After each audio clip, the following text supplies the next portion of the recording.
পশ্চিমবঙ্গ শিক্ষা দপ্তর থেকে একটা প্রতিবেদন দিয়েছেন। সেখানে প্রতি বছর বিশ্ব হেপাটাইটিস দিবস 28শে জুলাই আমরা পালন করে থাকি। হেপাটাইটিস হলো একটি ভাইরাসজনিত রোগ। এটি মূলত লিভারের সংক্রামিত প্রদাহ, যা বিভিন্ন ধরনের সমস্যা। হেপাটাইটিস ভাইরাসে 5টি স্ট্রেন আছে। তাদের নাম দেওয়া হয়েছে A, B, C, O, D, E। Doctor বারুদ স্যামুয়েল ব্লুমবার্গ একজন চিকিৎসক এবং জিনতত্ত্ববিদ 1967 সালে হেপাটাইটিস বি আবিষ্কার করেন এবং প্রথম হেপাটাইটিস বি ভ্যাকসিন তৈরি করেন, যার জন্য তিনি নোবেল পুরস্কার লাভ করেন। এটি বিভিন্ন ধরনের রোগ সৃষ্টি করে। তারা সংক্রমণের পদ্ধতি, অসুস্থতার তীব্রতা, ভৌগোলিক এবং প্রতিরোধ সহ গুরুত্বপূর্ণ উপায়ে আলাদা। হেপাটাইটিসের মূল উদ্দেশ্য হল রোগ নির্ণয়, প্রতিরোধ ও প্রতিকার সম্পর্কে সচেতনতা তৈরি করা। এবছরের থিম হল এটি অ্যাকশনের সময়, ইটস টাইম ফর অ্যাকশন।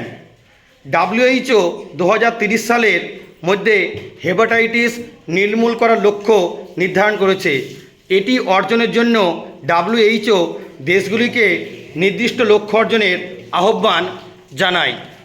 আজকে আমরা চেষ্টা করব একটা ছোট্ট নাটকের মধ্য দিয়ে শিক্ষামূলক যে স্বাস্থ্য যে বারবার আমাদের শিক্ষা দপ্তর থেকে জানানো হয়েছে সেটা কিছুটা নির্মূল করার।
আমাদের এই ছোট্ট নাটকের মধ্য দিয়ে আমরা অনেক কিছু উপলব্ধি করতে পারলাম যে আমাদের এই হেপাটাইটিস থেকে রক্ষা পাওয়ার জন্য কি কি করা উচিত সকলের।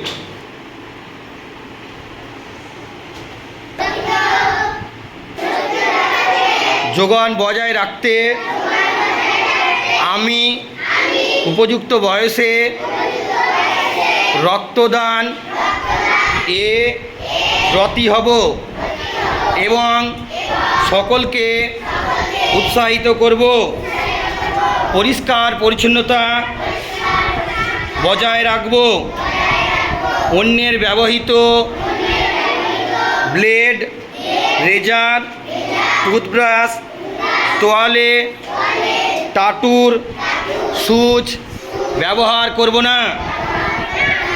আমি নিজে জানলাম ও অন্যদের জানাবো যে রক্ত পরীক্ষায় হেপাটাইটিস বি ও সি শনাক্তকরণের একমাত্র উপায়। আমাদের এই নাটকে অংশগ্রহণ করেছিল সুস্মিতা দাস, অনন্যা কর্মকার, প্রিন্স দত্ত, আরও অনেক ছাত্রছাত্রী। আজকের অনুষ্ঠান এখানেই সমাপ্ত ঘোষণা করা হলো।